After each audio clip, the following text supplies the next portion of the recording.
우리 지난 시간에 지금 로마서 강의를 하고 있는데 다음 주까지 가야 될 것 같아요. 오늘 다 끝내려면 또 시간이 너무 길어져서 지난 시간에 로마서에 우리 세 가지 열쇠죠. 세 가지 열쇠를 함께 알게 되어졌었는데 기억해 보면 기억을 해보세요.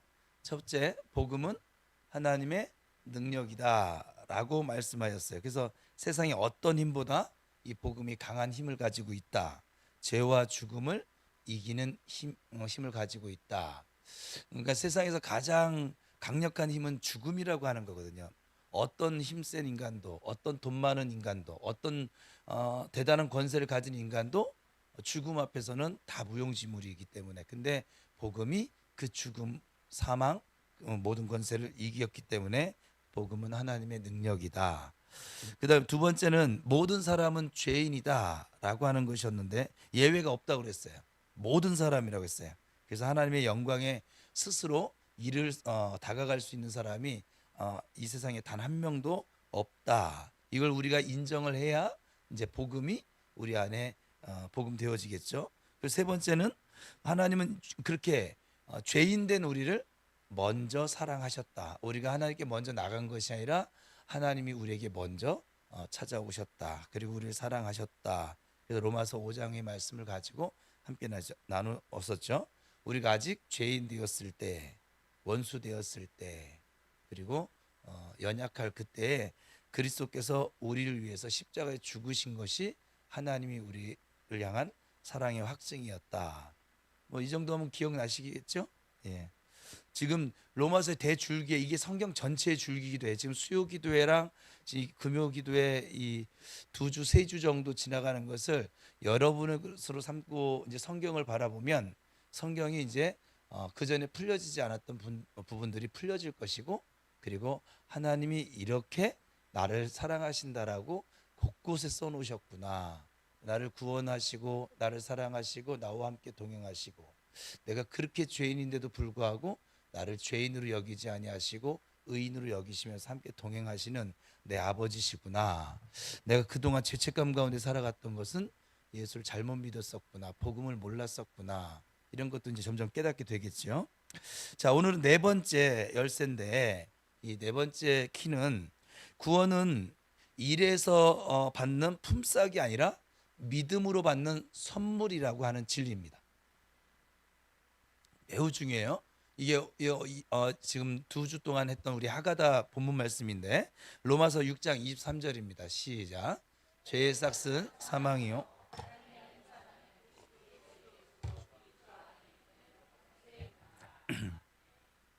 이 한 절 안에 복음의 핵심이 대조적으로 담겨져 있습니다.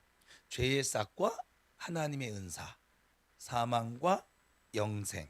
이 두 개의 대조되는 이 개념이 나란히 놓여져 있어요. 사도 바울 서신을 보면 이런 논법을 참 많이 사용했어요.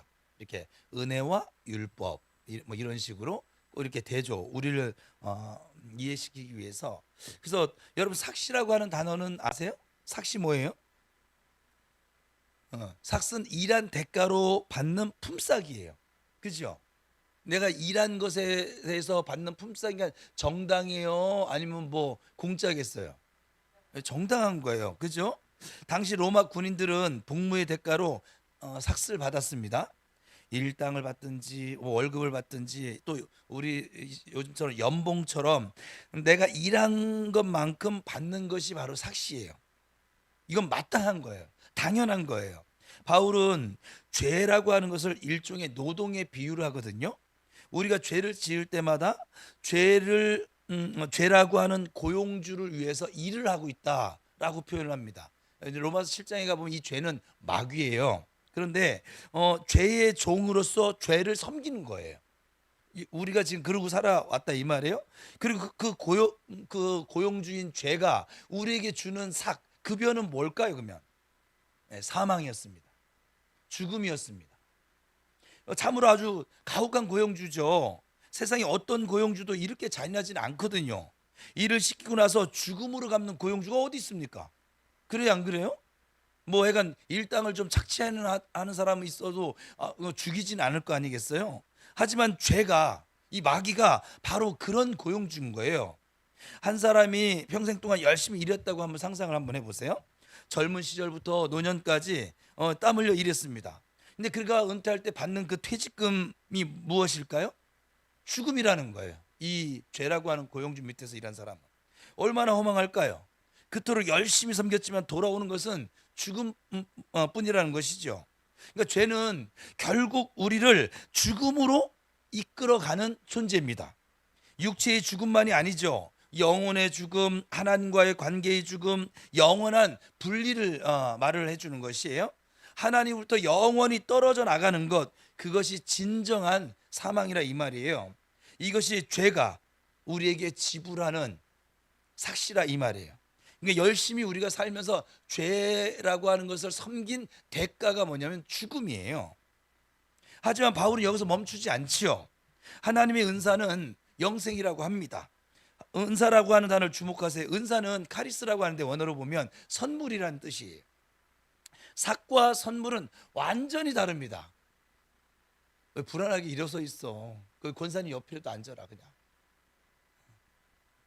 예, 아니에요. 앞에 보세요. 예. 오늘따라 저 뒤에가 만석일세. 뒷자리가 좋아서 그죠? 예. 그 어디까지 갔어요? 예. 자, 삭슨 내가 알아요. 삭슨 내가 일해서 받는 거예요. 그래서 당연히 받아야 할 것이고 내 권리예요. 그래서 요구할 수도 있어요. 그래서 우리 노조들이 우리가 일한 만큼 달라고 자꾸 이렇게 투쟁을 하잖아요. 선물은 그런데 선물은 좀 다르죠. 선물은 내가 일하지 않았는데 그냥 받는 거예요. 그러니까 선물이에요. 자격이 없는데도 주어지는 거예요. 요구할 권리가 없는데도 베풀어지는 게 선물이에요. 영생은 우리가 벌어서 얻는 게 아니에요. 우리가 노력해서 얻는 것도 아니에요. 하나님이 그냥 주시는 선물입니다. 예수 안에서 거저받는 것이 바로 이 영생이라고 하는 선물입니다. 우리가 영생을 위해서 우리가 할 수 있는 건 아무것도 없어요, 사실은. 여러분 생각해 보세요. 만약에 영생이 삭시라고 한다고 치면 우리 중 누가 영생을 받을 수 있을까요? 지난주에 우리가 본 것처럼 모든 사람이 죄를 범했습니다. 모든 사람이 하나님의 영광에 이르지 못합니다. 우리가 일한 대로 저 삭스를 받는다면 우리 모두는 당연히 사망을 받아야만 합니다. 아무도 영생을 받을 자격이 있는 사람은 이 세상에 그 누구도 없습니다. 하지만 영생은 삭시 아니라 뭐라고요? 선물이라고요. 자격 없는 자에게 주어지는 은혜입니다. 그리스도 예수 우리 주 안에 있는 영생이라고 지금 바울을 통해서 하나님 말씀하고 계십니다. 영생은 예수 안에 있습니다. 예수님을 떠나서는 영생이 있을 방법이 없습니다. 예수님을 믿을 때에만 그분 안에서 우리가 영생을 선물로 받을 수 있다 이 말이죠. 그래서 네 번째 열쇠는 바로 이거예요. 구원은 일에서 받는 품삯이 아니라 믿음으로 받는 선물이라고 하는 이 진리인 거예요. 이 진리의 키를 들고 있으셔야 돼요. 이 진리를 들고 있지 않으면 여러분은 예수 교회를 다니면서도 계속 죄책감 속에 살 것이고, 여러분들이 어떤 자기 의를 자꾸 내세울 것이요, 기도를 좀 많이 하면 굉장히 뭐가 좀 된 것 같고, 기도를 좀 못하면 에구에구 나 같은 게 뭔 교회를 다녀 이렇게 될 것이고, 기준이 여전히 자기의 의인 사람 이럴 수밖에 없는 거예요. 근데 하나님이 우리에게 선물로 영생을 주셨어요. 그리스도 예수 안에서. 그래서 우리가 예수를 믿는 게 그게 신앙생활 바르게 하는 거라 이 말이에요. 이 열쇠를 깨달으면 우리는 구원을 받기 위해서 막 발버둥 치지 않아도 됩니다. 사실은 우리 여러분들이 지금 이 금요기도에도 나오고 수요기도에도 나오고 새생명 전도축제도 막 준비하고 풍선 불고 피곤하죠. 그죠? 직장도 가야 되는데 잠도 못 자고 설교를 이럴 때면 한 20분만 하고 짤막하게 끝마치고서는 돌려보내주면 얼마나 좋겠어요. 그죠? 눈치도 더럽게 없어가지고 목사님이, 그죠? 막 이런데도 그냥 1시간씩 막 설교하니까는 다 동의를 하는데 표정들이.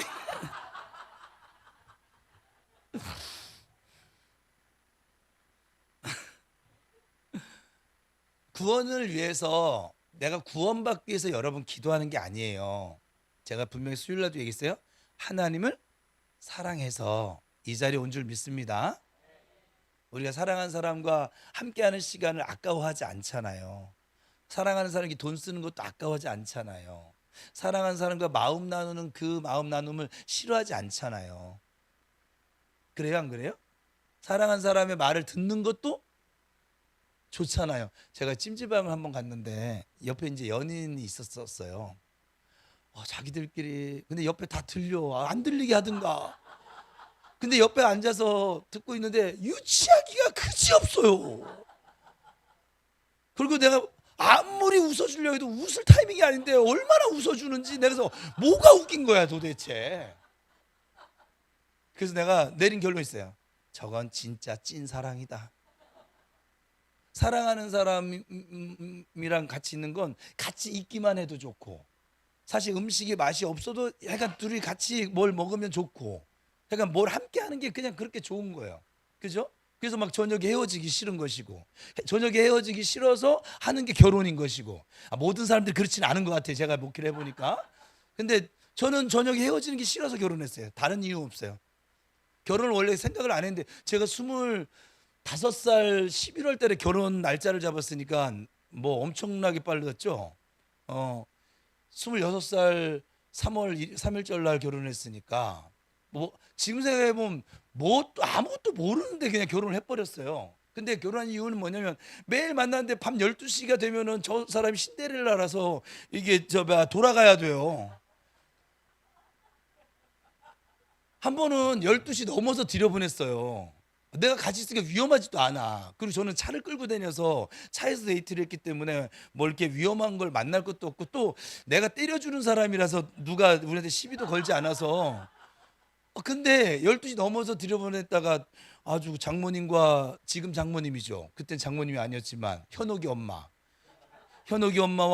그리고 현옥이 언니 되게 혼나고 일주일 동안 우리 교제 만나는 걸 금지를 시켜버렸어요 그냥. 그래서 뭐 일주일 동안 못 만나다 죽을 것 같아요. 막 매일 막 12시까지 이렇게 만나다가 못 만나니까 막 죽을 것 같고 막. 그래서 그때 알았어요. 내가 저 사람을 사랑하고 있구나 진짜로.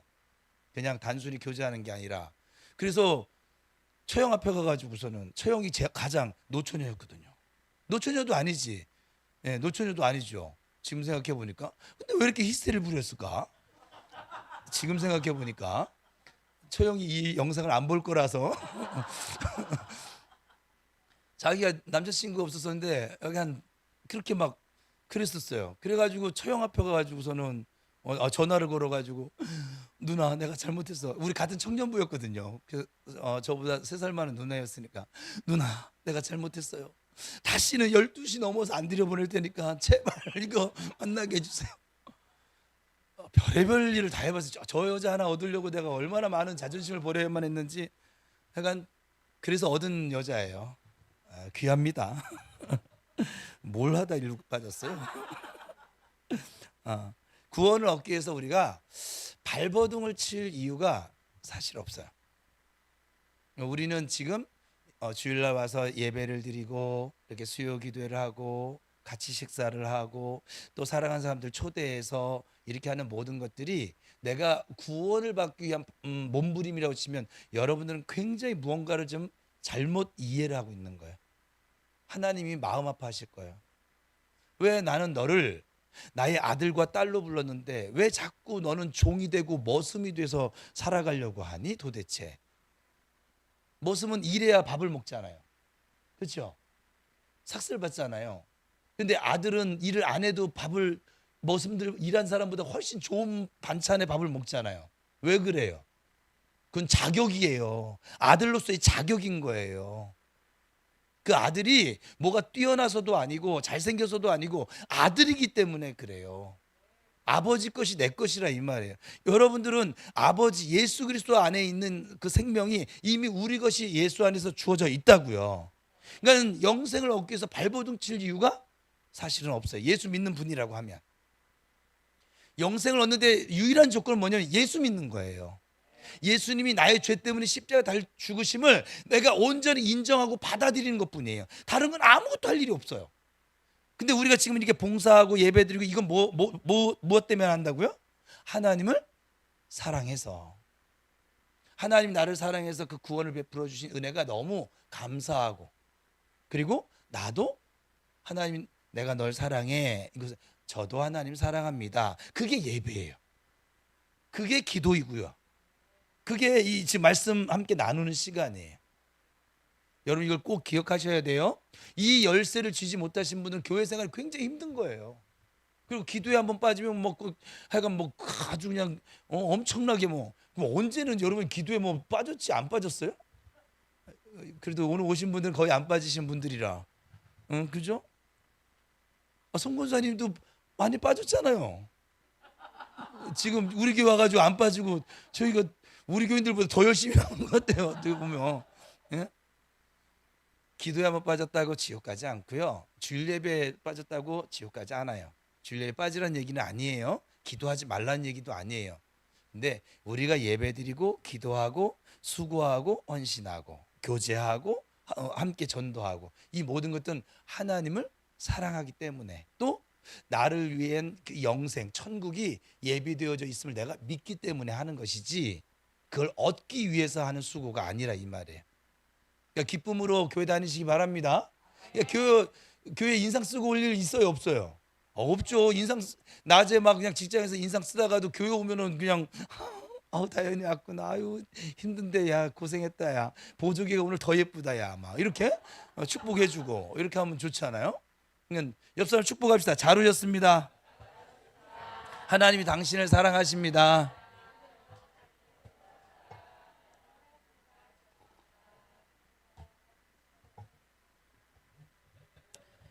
그러니까 우리가 이 지금 네 번째 키를 우리의 손에 쥐어지면 더 많은 선행을 쌓아야 한다라고 하는 부담으로부터 우리가 벗어날 수가 있겠지요. 그렇죠? 손을 내밀어 선물을 받기만 하시면 됩니다. 하나님 주신 은혜 오늘도 아멘 하고 이렇게 딱 받아가세요. 아멘. 믿음의 손을 뻗어서 예수님을 붙잡기만 하시기 바랍니다.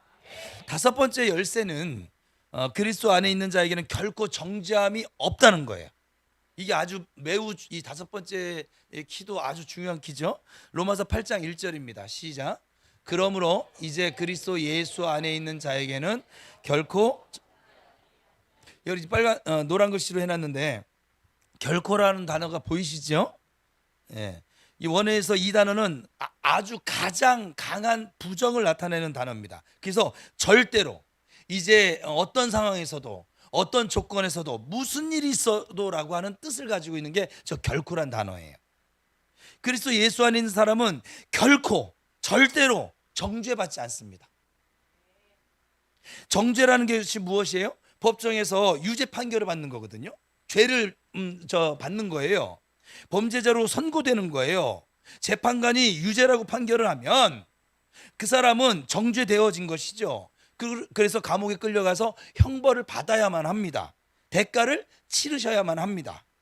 그런데 우리는 앞서 모든 사람이 죄를 범했다는 것을 이미 살펴보았어요.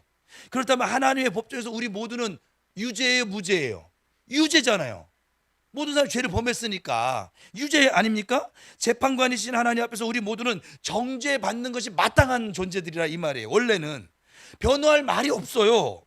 죄의 증거가 아주 명백해요. 판결은 분명합니다. 유죄입니다. 꽝꽝꽝. 그럴 수밖에 없는 존재인 거죠. 하지만 우리가 그리스도 예수 안에 머물면, 그리스도 예수 안에 있으면 그 모든 정죄가 사라진다 이 말이에요. 유죄 판결이 취소가 되어집니다. 그리고 우리에게 마침내 무죄 선고가 내려집니다. 너에게는 죄가 없다. 쾅쾅쾅. 어떻게 그것이 가능할까요? 죄를 지었는데 어떻게 정죄가 없을 수 있죠? 유죄인데 어떻게 무죄가 될 수 있을까요? 예수 그리스도께서 우리 대신 그 모든 죄에 대한 판결을 받으셨기 때문에 그래요. 어디에서요? 십자가에서. 십자가에서 우리가 받아야 할 형벌을 대신 치르셨기 때문에 그렇습니다. 우리의 죄값을 예수님이 치르셨기 때문에 그래요. 하나님 법정에서 우리의 죄값은 이미 지불되어졌습니다. 다시 그렇기 때문에 다시 청구될 수가 없어요. 두 번 지불을 요구할 수가 없어요. 예수님이 이미 치르셨기 때문에 우리에게 더 이상 청구서가 오지 않습니다. 그래서 예수 안에 있는 자에게는 정죄함이 없다는 것입니다. 법정의 장면을 한번 상상해 보세요. 여러분이 피고인석에 앉아 있습니다. 여러분의 죄목을 검사가 낭독을 합니다. 거짓말을 수도 없이 했고, 시기를 부렸고, 분노를 냈으며, 탐욕을 부렸고, 불순종했고, 교만했고, 아주 무수한 제목들이, 우리가 나도 알지 못한 제목들이 막 나열됩니다. 그리고 거기에 대한 증거가 비디오 화면으로 제시가 되어집니다. 우리의 생각, 우리의 말, 우리의 행동 하나하나가 기록되어진 책에 펼쳐집니다. 아주 변명할 여지가 조금도 없습니다. 유죄입니다. 아주 확실한 유죄입니다. 그때 한 사람이 법정에 들어섭니다. 예수 그리스도시죠. 그분이 재판장 앞에 서서 말씀하십니다. 이 사람의 모든 죄값을 내가 이미 치렀습니다. 십자가에서 이미 그 삭을 지불했습니다. 더 이상 이 사람에게 청구할 것이 없습니다. 재판관이신 하나님 아버지가 그 변호사이신 예수님의 말을 듣고 기록을 확인해 보는 거죠. 그렇습니다. 죄값이 완전히 지불되었습니다. 이 사람은 무죄입니다. 정죄함이 없습니다. 자유롭게 돌아가셔도 좋습니다. 이것이 복음입니다. 이것이 로마서 8장 1절의 의미인 것이죠. 그리스도 예수 안에 있는 자에게는 결코 정죄함이 없습니다. 어떤 청년이 지금 정확히 기억이 안 나는데 이런 질문을 받은 적이 있어요. 그 친구는 참 의심이 참 많은 친구인데 기억이 안 나네. 전도사님, 제가 전도사 생활을 오래 했잖아요. 한 12년 했잖아요.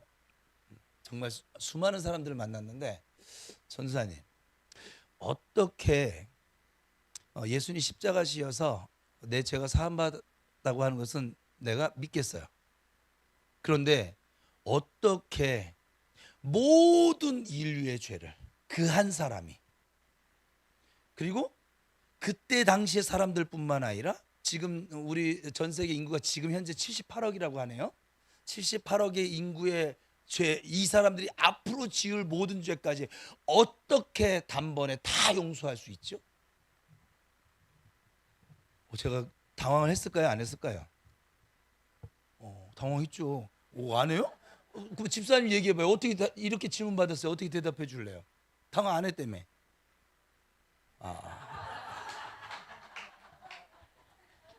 그러니까 우리 교회는 뭐든지 안 되면 다 목사님 탓으로 돌리면 돼요. 그죠? 네.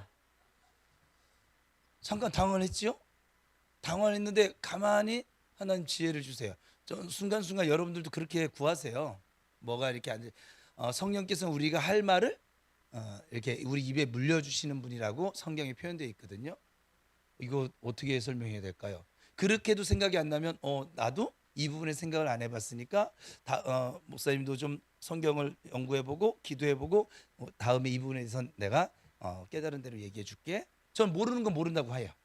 굳이 모르는 걸 내가 아는 척 해가지고 이상한 거 가르쳐 주느니 모르는 건 모르는 거지. 모를 수 있죠. 다 알아야 됩니까? 제가 다 알면 하나님 하고 있지 내가 여기서 목사하고 있겠습니까? 그래 안 그래요? 우리가 어떤 인간도 하나님을 다 알 방법은 없어요. 하나님에 대해서 다 안다. 그분은 하나님이죠. 그렇지 않습니까? 주희가 정태호 목사님을 다 알 것 같아요? 네가 날 다 알면 네가 정태호 목사를 해야지. 네가 설교를 해야지. 그렇지 않습니까? 그래서 저는 모르는 건 모른다고 하는데 그때 할 말을 지혜를 좀 주세요 했더니 지혜를 주셨어요. 예수님의 가치가 너 한 사람의 죄의 가치가 아니라 모든 인류의 모든 죄를 다 끌어모아도 예수님의 가치가 그 모든 사람들의 죄를 덮는 모든 죄의 가치가 더 뛰어나기 때문에 그 모든 죄의 그 분량보다도 예수님 안에 있는 그 은혜가 그 사랑이 훨씬 크기 때문에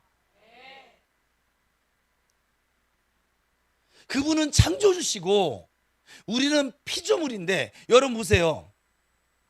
여러분 비싼 그릇 막 수백 그릇을 갖다 놨다 하더라도 그 그릇이 여러분의 생명 가치를 대신할 수 있어요 없어요? 어떤 사람은 또 너는 죽어라 이걸 챙기는 사람도 있는데 그건 돈 좋아하는 사람. 근데 생명의 가치를 놓고 보면 어때요? 이건 비교도 되지 않는 거거든요. 하나님의 생명 가치예요. 예수님의 십자가의 죽으심은. 우리가 이걸 잘 모르더라고요. 하나님이 결코 그러실 수 없는 분이신데, 죄가 없으신 분이라고 했잖아요. 죄가 없는 그분이, 죄가 없는, 죄를 징벌해야 되는, 심판해야 되는 그분이 우리의 모든 죄를 짊어지고 십자가에 달리신 거예요. 우리 모든 죄가 예수님의 거룩함보다 크지 않아요. 앞으로 뭐 100억의 인구가 되든 뭐 200억의 인구가 되든 그거 상관없어요. 이 전 우주를 다 합친다 하더라도 예수님의 생명 가치와 비교될 바가 없어요. 이 세상에 예수님보다 더 귀한 것은 없기 때문에 그래요. 1대1로 한 사람이니까 한 사람 아니요. 그래서 히브리에서 이걸 뭐냐면 영원한 제사였고 단번에 완전한 제사라고 그렇게 표현을 해요. 그러니까 그 질문을 던진 청년에게는 제가 그래서, 너는 아직도 네 안에 임하여져 있는 예수님의 생명이 어떤 가치를 지니고 있는지 너는 지금 모르고 있어서 그런 말을 하는 거야. 야단은 안 쳤어요. 왜? 모르고 하는 질문이니까. 여러분, 우리가 믿는 그 예수님의 가치가 결코 가볍지 않아요. 우리는 너무 값없이 선물로 지금 이 영생을 받았는데, 우리는 너무 값없이 이 모든 죄의 싹을 지불해 주신 예수님을 믿고 있지만, 우리에게 이 선물을 주시기 위해서 하나님이 감당하셔야만 했던 그 가치는 말로 다 형용할 수 없는 가치인 것을 잊지 말고 살아가시길 바랍니다.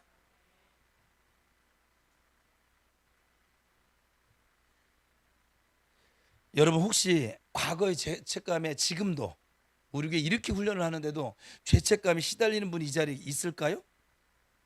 예전에 내가 저질렀던, 내가 스스로 생각했지, 이건 정말 죄야, 이건 정말 큰 죄야, 그 잘못들이 계속 머릿속을 맴돌고 있을까요?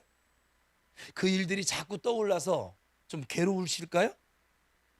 하나님이 이렇게 큰 죄는 용서하셨을 리가 없을 거야 라고 생각을 하고 계실까요? 그 죄가 너무나 커서 나도 나조차 용서할 수가 없다라고 혹시 여기고 계십니까?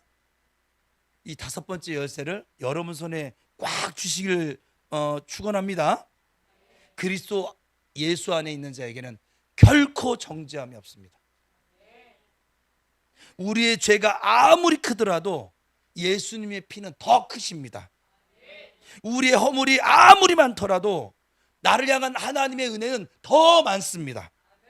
우리의 죄는 이미 십자가에서 완벽하게 처리되어졌습니다. 다시 꺼내어 정죄 받을 일이 없습니다. 마귀가 여러분의 과거를 자꾸 들먹이면서 정죄하려고 할 때 이 말씀을 선포하시기 바랍니다. 그리스도 예수, 같이 외칩시다. 시작.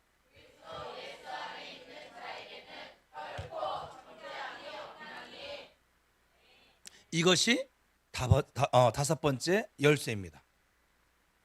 자꾸 여러분들을 짓누르려 하고 그런 것들이 오면, 그리스도 예수 안에 있는 자에게는 결코 정죄함이 없다 그랬어. 나는 그리스도 예수 안에 있는 자야. 그러니 너는 꺼져. 그래서 제가 시킨 게, 나는 하나님의 자녀다, 그리고 나는 의인이다, 이걸 선포하러 했잖아요. 죄책감에 빠져 살지 마세요. 그렇다고 맘 놓고 죄 지어라 이 얘기는 아니라고 했어요. 그리고 그거 아세요? 이 은혜를 아는 사람 또 맘 놓고 죄 짓지를 않아요. 또 맘 놓고 죄 짓는 사람은 이것도 믿지를 못하는 거예요.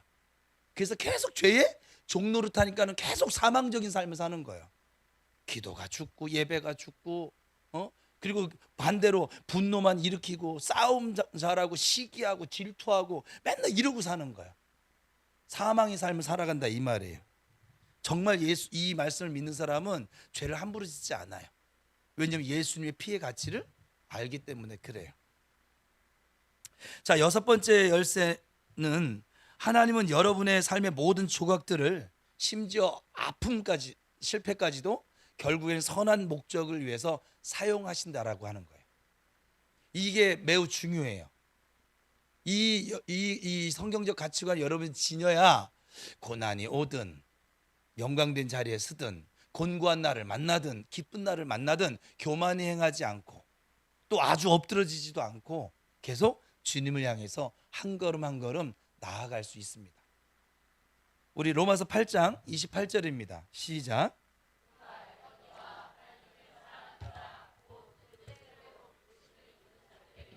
모든 것이 합력하여, 이미 많이 들어본 말씀이잖아요. 모든 것이 합력하여 선을 이룬다.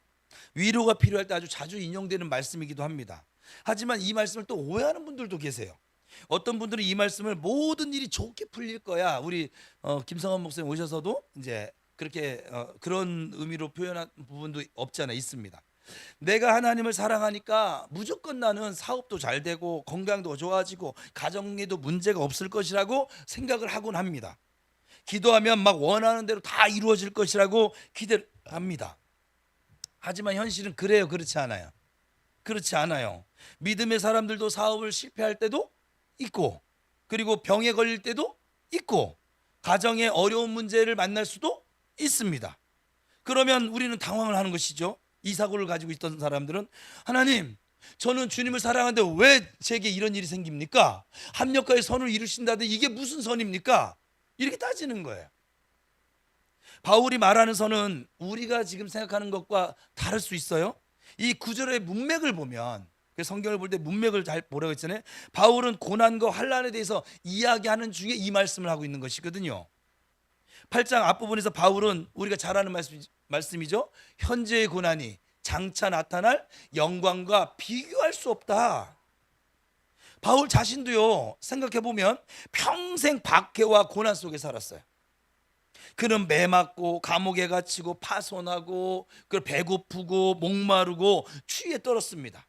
세상적인 기준으로 보면 바울 그의 삶은 아주 불행의 연속이었어요. 하지만 바울은 그 모든 것 속 가운데서 하나님이 자기와 동행하는 하나님의 손, 하나님을 봤다, 이 말이에요.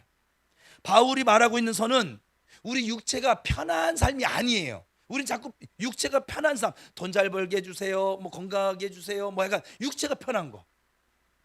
약간 어찌 보면 내가 왕처럼 막 그냥 부족한 거 하나도 없이 그냥 누리며 사는 이것만 자꾸 생각을 하는데, 바울이 말하고 있는 이 선은 뭐냐면 하나님의 뜻이 이루어지는 선이에요. 우리가 그리스도의 형상을 닮아가는 거예요. 우리 예수쟁이들인데 예수쟁이가 예수를 안 닮고 부처 닮아가도 이상하잖아요. 그죠? 예수쟁이가 예수를 닮아가야겠죠. 그렇지 않아요? 하나님의 아들이니까 하나님 닮아가야겠죠. 하나님의 딸이 이웃집 아저씨 닮아도 이상하잖아요. 그게 그 유전자 조사해야지 뭐. 그렇지 않습니까? 앞으로 날 그랬지, 애기 나면 나하고 안 닮았거든. 유전자 조사를 하세요. 유전자 조사를 하셔야만 해요. 당연히 DNA가, 우리는 하나님의 아들이고 하나님의 딸이니까 누구 닮아야 합니까? 하나님 닮는 게 당연합니다. 이 당연한 거를 우리는 안 하고 살아요. 하나님 예수를 믿는다고 하면서 예수를 닮지 않고 맨날 자기 성질, 있는 성질, 없는 성질, 조상적 성질까지 다 끄집어서 살고 있습니다. 그러면서 예수 믿는데, 어떤 예수를 어떻게 믿는지 모르겠는데, 나는 성령을 받았대. 무슨 성령을 어떻게 받아서 성령을 받았으면 성령의 열매가 맺혀야 되는데 맨날 마귀의 열매만 맺혀 있잖아요. 맨날 싸우고 승질내고 인상 쓰고. 그래요, 안 그래요? 우리가 예수쟁이가 예수를 닮는 건 너무나 지극히 당연한 것이에요. 이 당연한 것을 우리 이루며 살 수 있기를 바랍니다. 그래서 바울이 말하고 있는 선은 우리의 육체적으로 편한 삶이 아니라 하나님의 뜻이 이루어지는 삶이요, 그리스도의 형상을 닮아가는 것이라고 말씀을 드렸어요. 자, 바로 다음 절 8장 29절인데 같이 읽어봅시다. 시작. 하나님이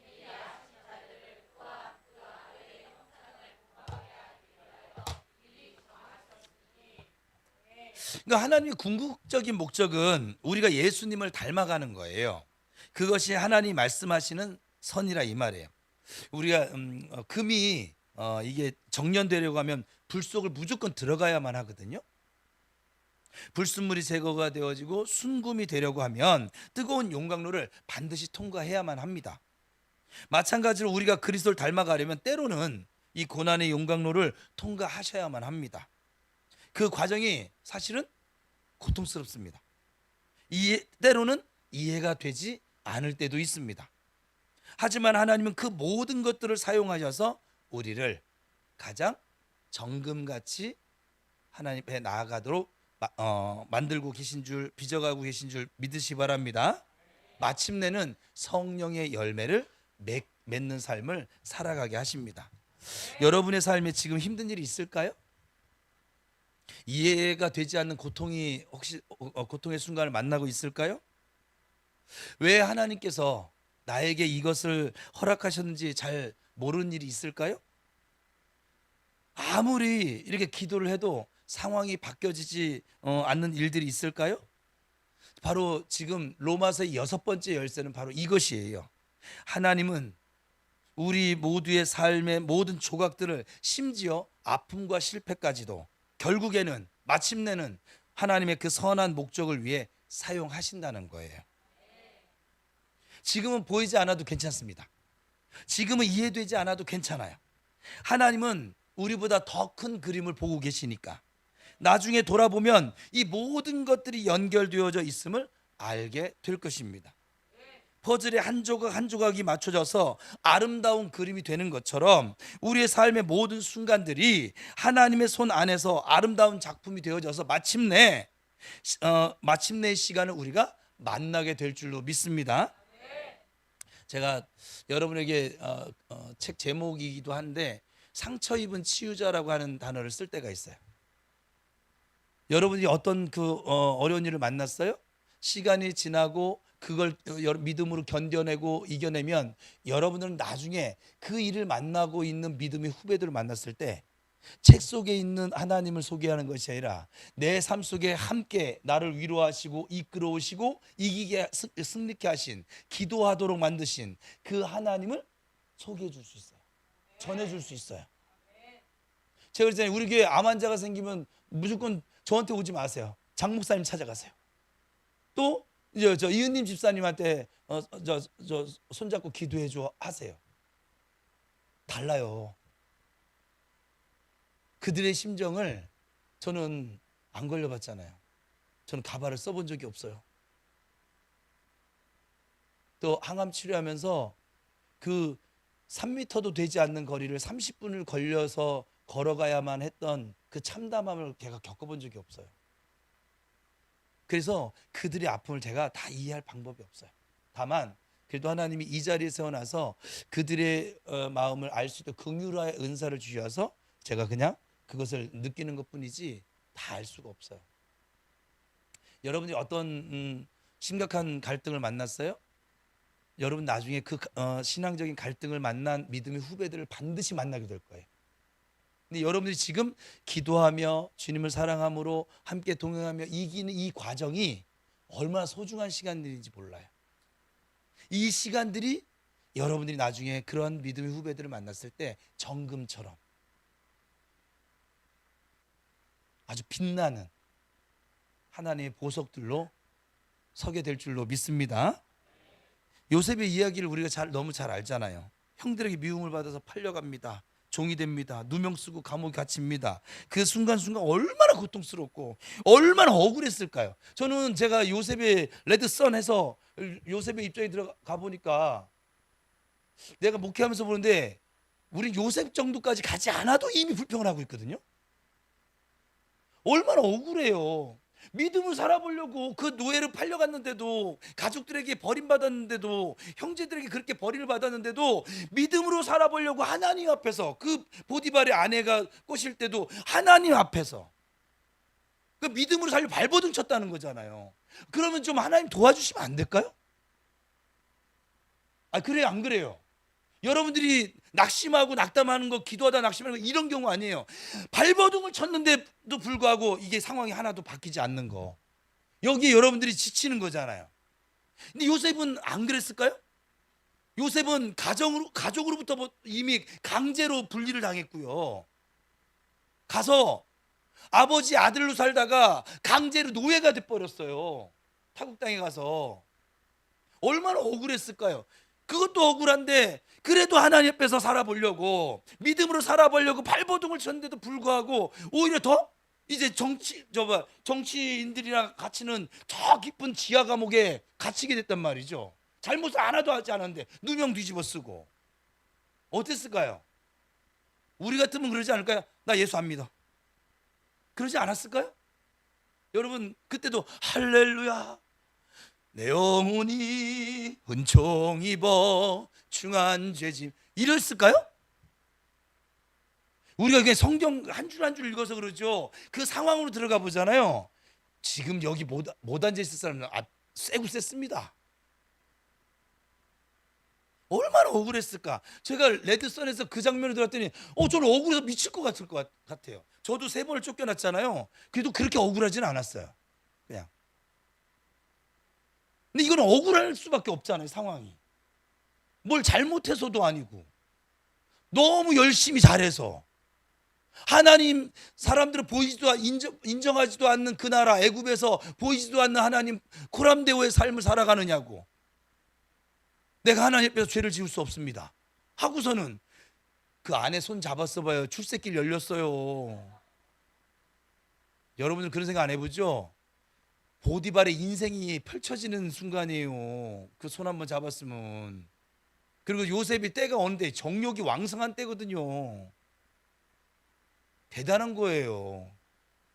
감히 저 같은 사람 따라도 하지 못할 엄청난 거예요. 그냥 단순히 유혹을 이겼다 이 차원이 아닌 거예요, 사실은. 하지만 어때요? 그 억울한 걸 모두 하나님 앞에서, 또 감옥에 가서도 마찬가지잖아요. 성경이 그 증거하잖아요. 여호와께서 함께 하심으로 형통케 하심을 보았더라. 계속 그렇게 얘기하잖아요. 나중에 돌아보니까 어때요? 요셉 인생을 다 돌아보니까 모든 것이 합력하여 선을 이루죠.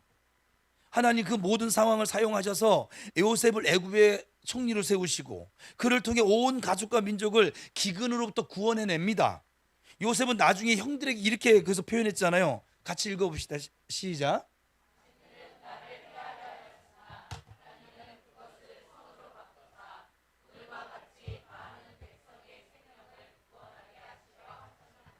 그러니까 합력하여 선을 이루신 하나님을 요셉은 삶으로 경험을 한 거죠.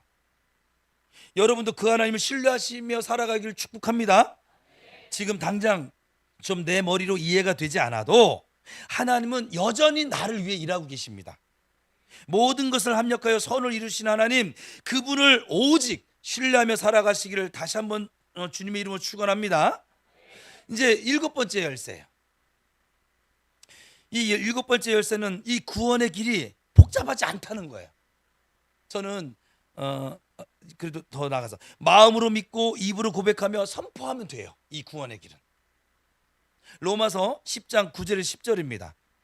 시작. 내가 만일 내 입으로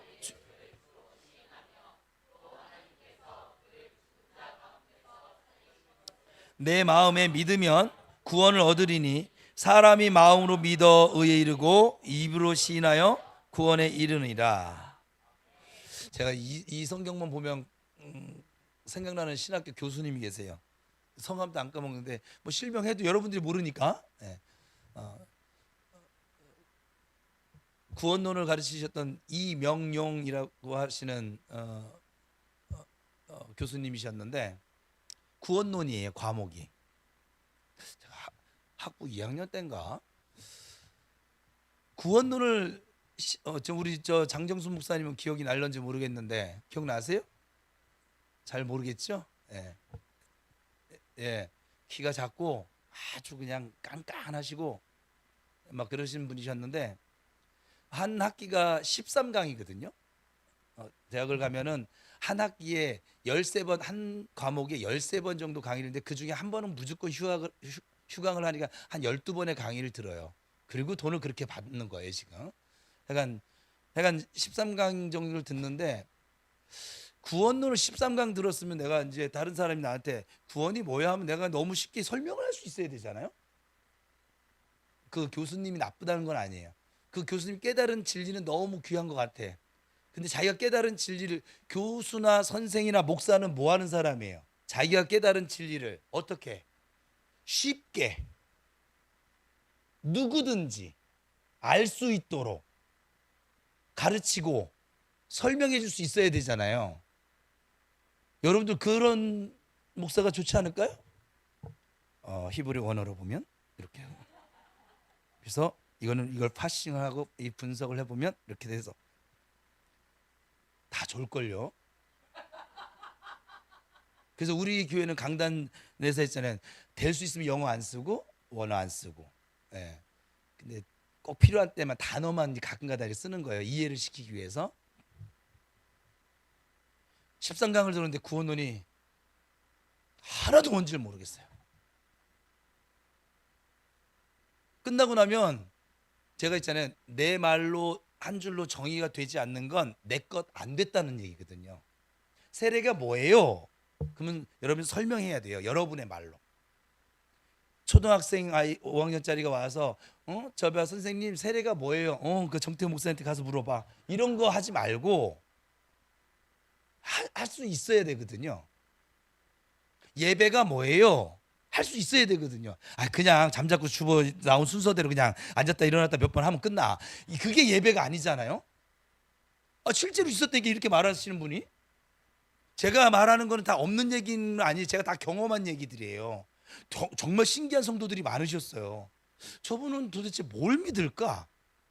믿음이 뭐예요? 구원이 뭐예요? 정말 구원이 뭐예요? 10원에서 1원 뺀 거 구원이야. 이렇게 말하는 선생님도 봤다니까요. 농담이겠죠. 진담이겠어요. 근데 그래서 구원이 뭔데? 내가 그 청년한테 또 물어봤더니 대답을 못 하는 거예요. 자기가 지금 구원의 은혜를 누리는 것인데 자기가 누리는 은혜가 뭔지를 모르는 거야. 그러니까 맨날 환경이 어려우면 꽉 꺼졌다가 환경이 좋으면 할렐루야 이러고 그냥 손바닥 뒤집듯이 그렇게 예수를 믿는 거란 말이에요. 모르니까. 여러분 알고 믿으세요? 네. 알고 믿으셔야 돼요. 예배도 알고 예배 드리시고. 그래서 그 과목은 제가 B를 맞았어요. 제가 B를 맞은 과목이 별로 많지가 않은데 너무 싫었어요. 어떻게 13주에 한 1강 할 때 보통 2시간 반, 3시간 가까이 강의를 했는데 그러면 10강이면 30시간을 넘게 들는데 어떻게 듣는 학생이, 저는 수업 시간에 농땡이 핀 적이 없고 존 적도 없어요. 저는 수업 끝나면 그 대신 그걸 안 보긴 하는데 근데 어떻게 30시간을 넘게 그 한 분야를 계속 들었는데 이게 내 한마디로 이게 정의가 안 되어질까? 너무 신기했어요.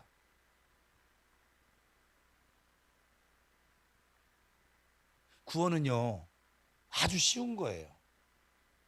구원을요 하나님께서 어렵게 만들어 놨잖아요. 일단 못 배운 사람이 구원의 길을 갈 수가 없어요.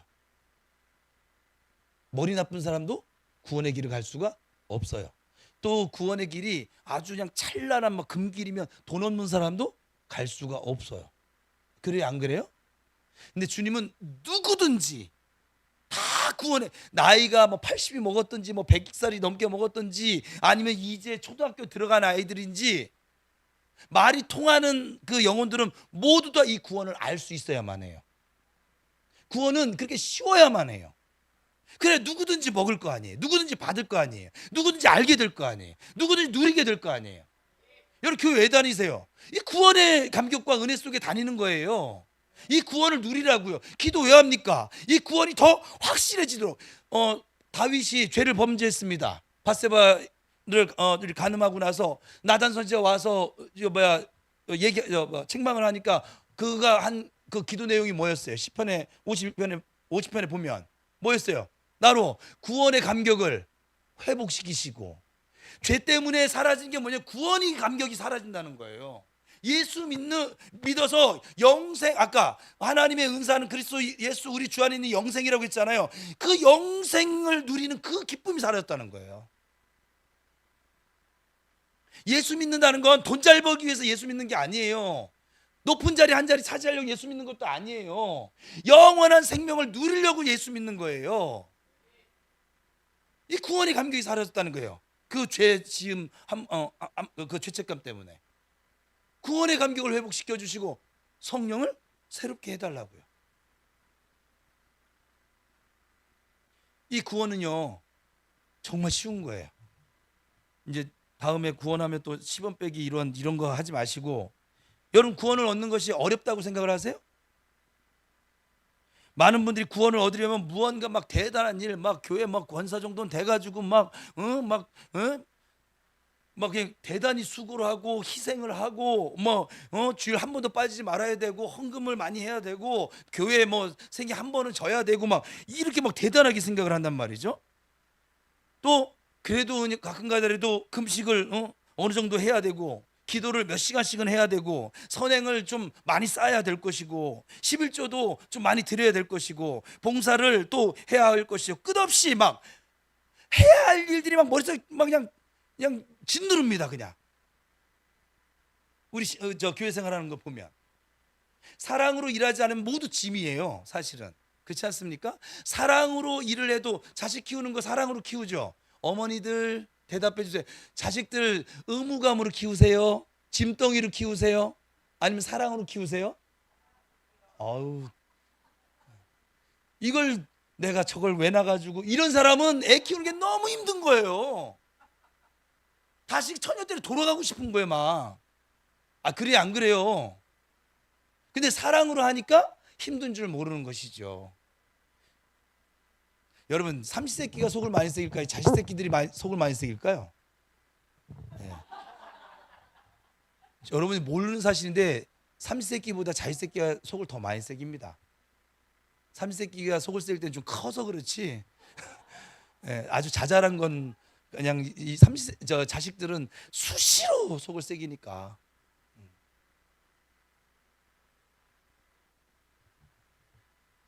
그리고서 막 이것도 해야 되고 저것도 해야 되고 저것도 해야 되고 이것도 해야 되고 그러니까 마침내는 뭐 하냐면 신앙생활하다 좌절을 경험해요. 그리고 이렇게 생각을 하죠. 나는 아직도 부족해. 나는 자격이 없어.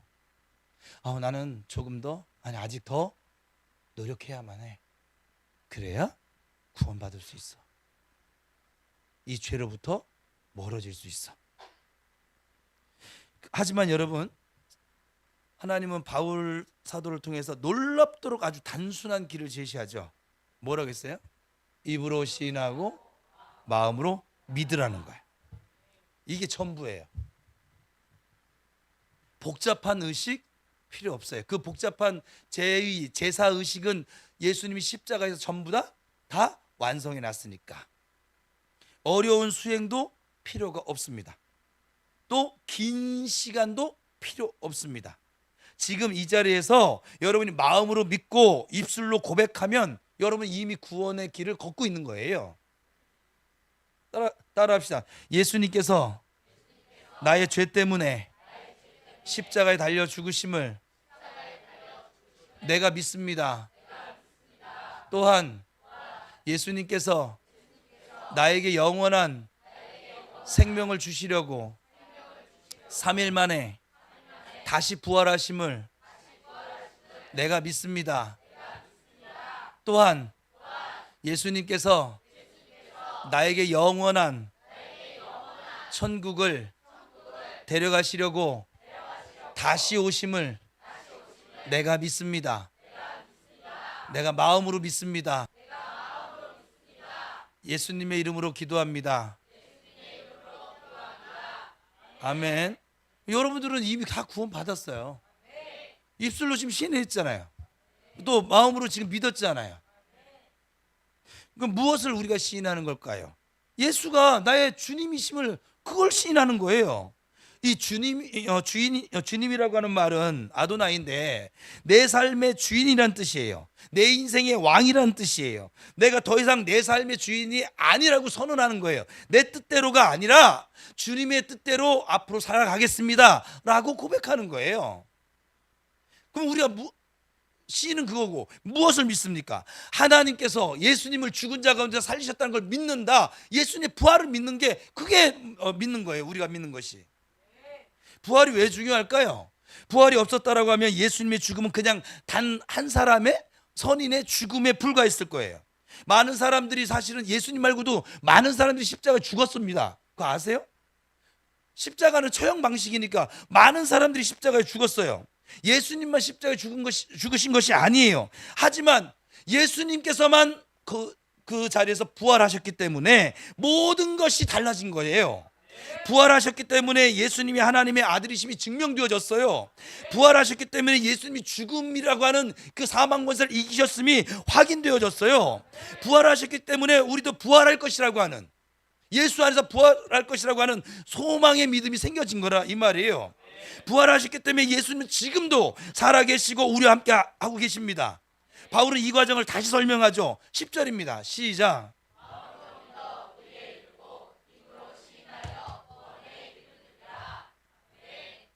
그 구원을 받는 건 매우 단순한 거예요. 복잡하지 않습니다. 믿음은 우리 마음에서 시작되어지는 거예요. 머리로 아는 것이 아니라 마음으로 받아들이는 거예요. 지적인 동의가 아니라 인격적인 신뢰인 거예요. 그리고 그 믿음이 입술로 표현됩니다. 고백으로 나타나집니다. 감추어 두는 것이 아니라 선포하는 것입니다. 7번째 열쇠는 바로 이거예요. 구원의 길은 복잡하지 않아. 마음으로 믿고 너의 입술로 고백하면 돼. 여러분들은 이미 마음으로 믿고 입술로 고백하는 성도들이니 이미 이 구원의 은혜를 누리고 있는 줄 믿습니다. 지금 이 순간에도 우리는 이 고백을 선포할 수 있어요. 함께 고백합시다. 시작. 예수님, 저는 죄인입니다. 제 힘으로는 구원받을 수 없습니다. 예수님이 저를 위해 십자가에서 죽으셨음을 믿습니다. 예수님이 죽은 자 가운데서 하셨음을 믿습니다. 이제부터 예수님을 제 삶의 주인으로 모시겠습니다. 예수님, 제 인생의 왕이 되어주세요. 이 고백이 구원의 문을 여는 열쇠입니다. 복잡한 절차 필요 없습니다. 긴 시간을 필요로 하지도 않습니다. 지금 여기서 마음으로 믿고 입술로 고백하면 되어졌습니다.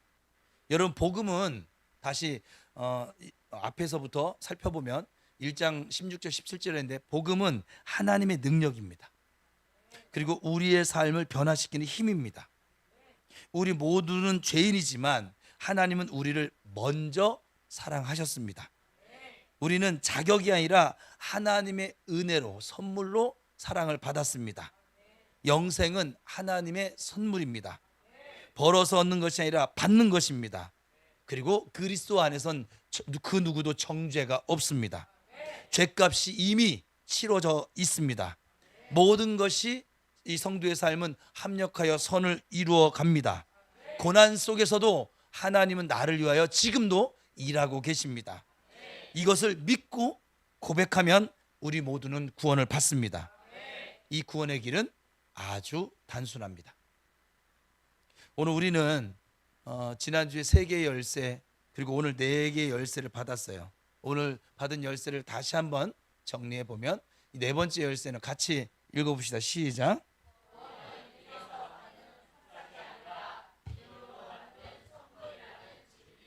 이 4번째 열쇠를 깨달으면 우리는 구원을 얻기 위해서 발버둥 치지 않아도 됩니다.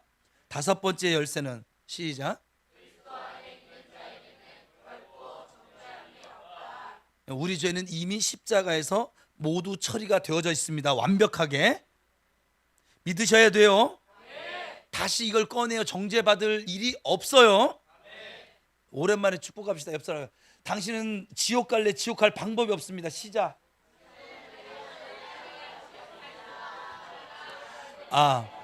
단어를 하나 빼먹었어요. 당신은 예수 안에서 지옥 갈 일이 결코 없습니다. 시작.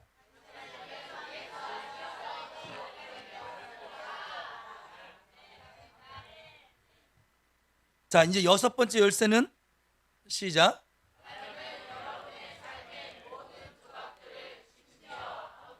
실패까지도 결국에는 선한 목적을 위해 사용. 이것을 잊지 마시고 살아가시기 바랍니다. 여러분, 곤고한 날을 만날 수도 있고 기쁜 날을 만날 수도 있어요. 괜찮아요.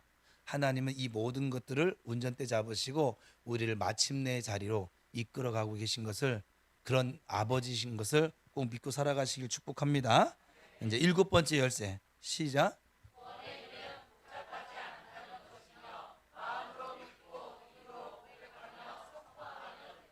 예. 계속 여러분의 이 구원을 입술로 선포하고 고백하며, 그래서 우리 교회는 마침내 시리즈가 있잖아요. 나는 하나님의 자녀입니다.